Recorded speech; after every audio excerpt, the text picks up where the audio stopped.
All right, welcome back to Zach Archer Games, where I talk all things video games. I'm talking more about what I've been playing in the last month. Um, Hopefully, I can get more variety in videos coming in at some point. Obviously, I'm managing a bunch of different channels at the same time, so as a baseline, I try to keep to my consistent one of at least every month.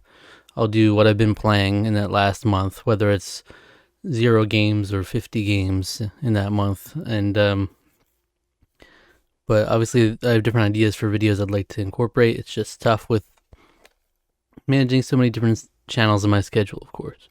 All right, to start things off, I do have a little stack of pickups to go with. And just so you know, I'm recording this now over a couple weeks into October. So when I talk about the games I've been playing, literally my last couple weeks of game time is not incorporated at all. That'll be in the next month's video. So that's why there's a distinct omission that you'll see in the next month. But as far as the pickups go, these are the games I picked up in September 2025. It's not too many. First off is Resident Evil 4 Wii Edition. Now, I just a year or two ago played through the original Resident Evil 4 on GameCube. And I just thought it would probably be pretty neat to have it on the Wii as well. And that's about all there is to it. You know, it's not an expensive game at all, so why not? And I still have plans to play the remake as well on PS5. I have that, and I'm just waiting to play it at some point. Hey, it's October. That would have been nice for October, but I do have a lot of other games I'm playing too, so stuff. Next up is a game called The Girl and the Robot Deluxe Edition. I don't know anything about this game. I literally just look off of vibes alone, looking at the cover. I was like, that seems pretty cool. Let me check that out. And might as well, because it was also cheap. This was like $10. So it just says, feast your eyes on an art style reminiscent of old fairy tales. Play as a little girl in a mysterious remote-controlled robot. And defeat vicious enemies and solve original puzzles. Experience the mysterious and award-winning story.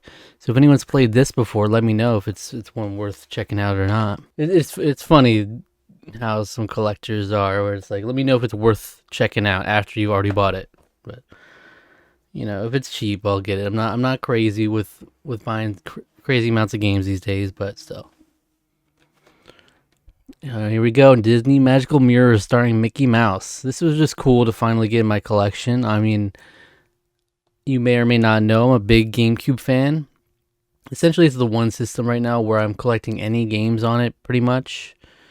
Look, I don't have a lot of money right now, so I'm not just like getting stacks of GameCube games every day, but within reason, I'll take them. But GameCube games in general are quite expensive, and a lot of the ones I want most are the most expensive ones that I don't have.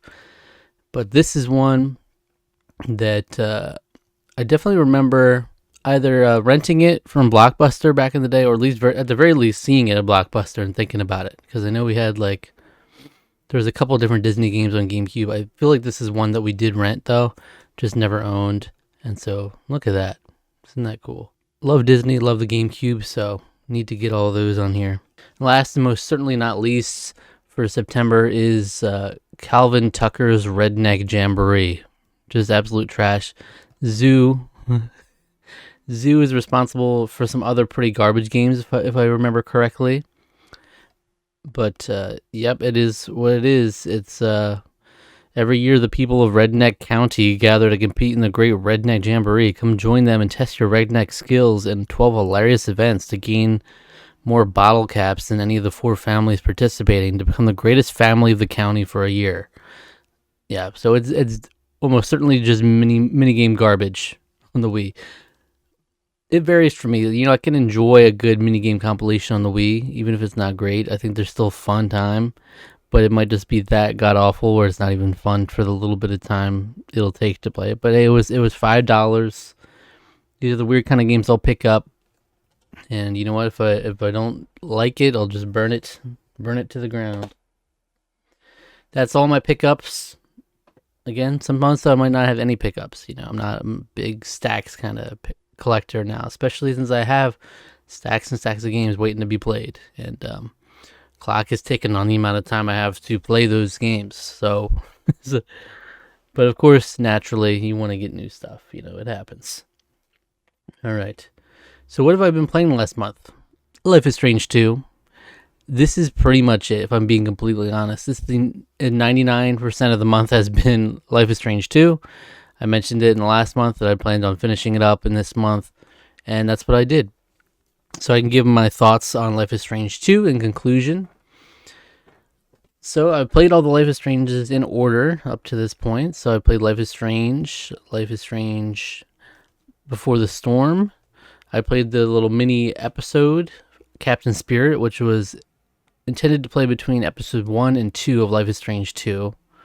I'm still annoyed that for some reason I completely did not look at my box and saw that Captain Spirit, and to see that Captain Spirit was included. And I jumped through all these hoops to play it on PS3 because you can't get it through the PS4 store. It's so dumb.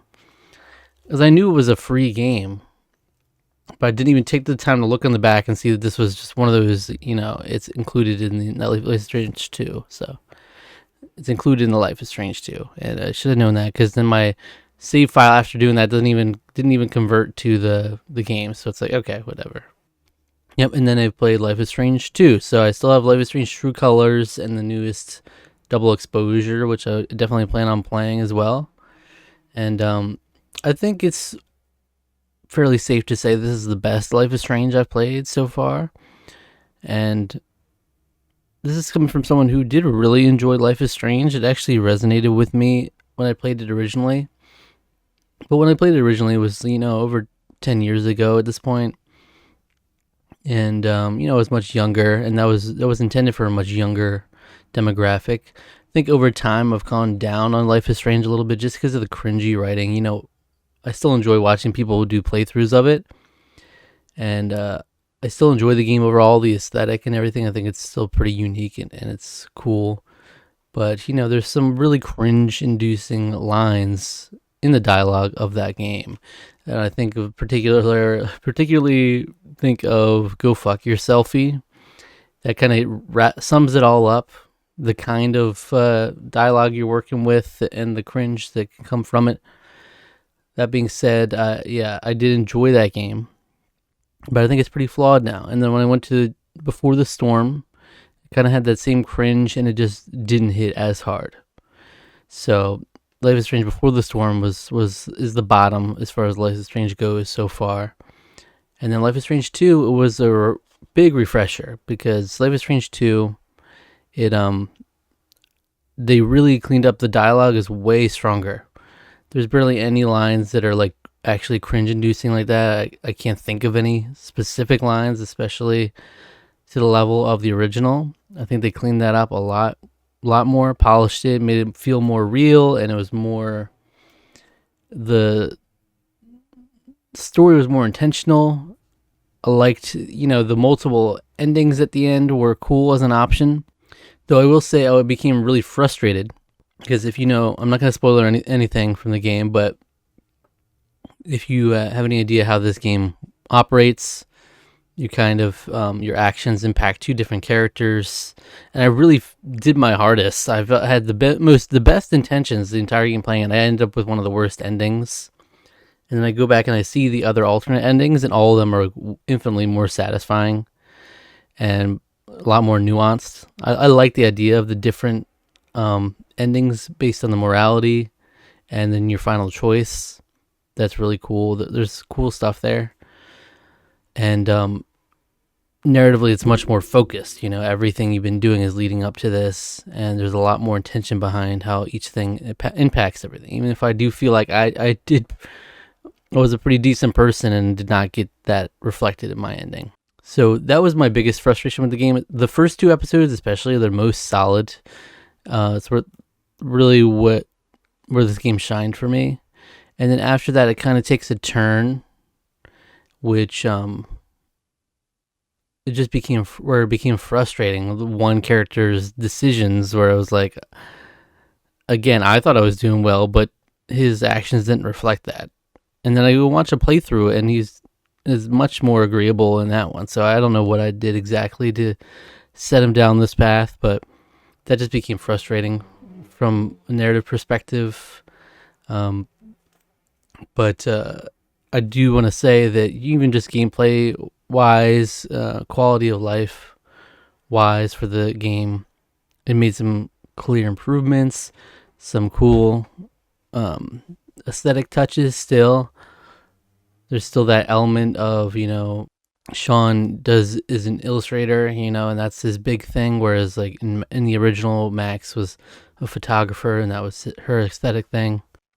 So the collectibles and extra dialogue and the additional materials in the menu and stuff all ties in together like that. And I've always really liked that about Life is Strange, is that if you want to get into it, you can really get into it. You can read through journals.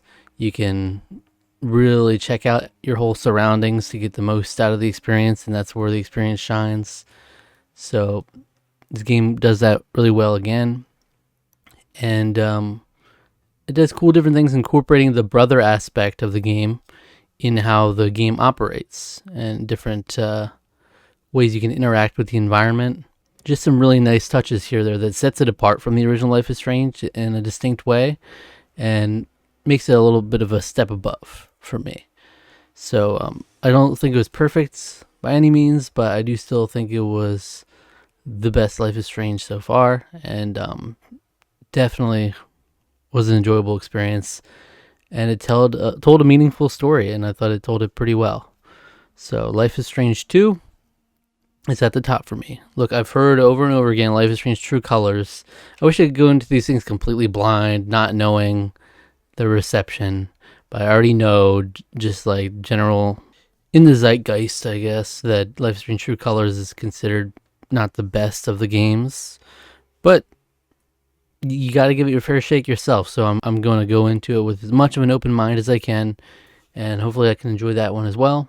And then, of course, I'm looking forward to Double Exposure, which is one I actually haven't heard any reception of yet. So I have no idea how that one's been received.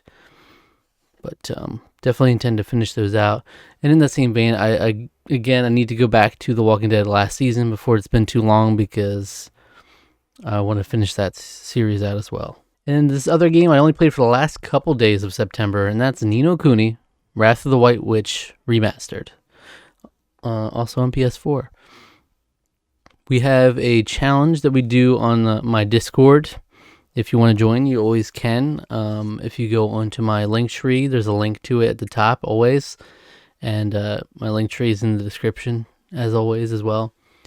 And on that Discord, we have ongoing, every couple months, I'll host the Gent Challenge, which is essentially a challenge intended to knock some games off your backlog. So in a traditional sense, you'll get paired up with someone, and you'll each assign each other games off of your list of backlog that you choose to include.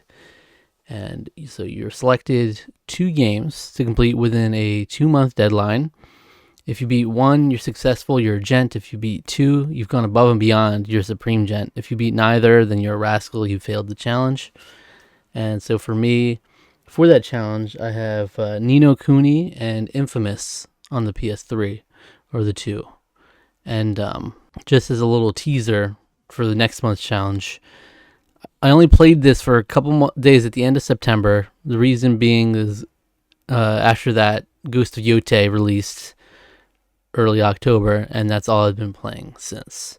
So yeah, I really would love to get, I'm gonna get back to it. At this point, I'm just like, I know how hooked I am on Ghost of Yotei. I feel like I need to finish that out before I can even get to this one, so it might be pushed into November as a sort of 1-month challenge for me. But Ni no Kuni's been one I've been meaning to get to for a while. I just love the style of it. This the Ghibli-esque style, as well as the Ghibli cutscenes that are interspersed in it. Really cool. I only played the first hour or 2 within September, and I'm enjoying as much as you can. I haven't even really gotten to the main mechanic of the game, so not much at all. So really curious how I'll feel about the game at large. But I've been in a JRPG. I've been itching to play a JRPG recently, and so this one really fits that mold. And so hopefully when I finish up Ghost of Yotei, I can jump into this and might sink a lot of time into this one as well. Who knows? But yeah, I'm enjoying it. I'm just looking forward to seeing how everything unfolds and obviously getting into the meat of the game before I can give any solid impressions here. That's it. That's it for all the games I bought and played in September 2025. Another light month, relatively. Again, I've been big on movies, so that's been taking up time as well. But I will say in October, I've been gaming pretty much every night regularly. Back to that again, so more in the mix again. So we got a lot more to talk about. Well, more and less because it's probably primarily one game, but it's still a lot more hours invested into that one game than anything for a while. But yeah, I'm glad to have finished up Life is Strange 2, and I do enjoy those narrative-based games like The Walking Dead. I want to finish that up, and there's still plenty others that I want to get to. Other Telltale games. There's Detroit Become Human. Others in that genre that I definitely want to check out as well. So let me know what you were playing last month. Let me know your thoughts on any of these games, and subscribe to the channel for more on all things video games here. And take care.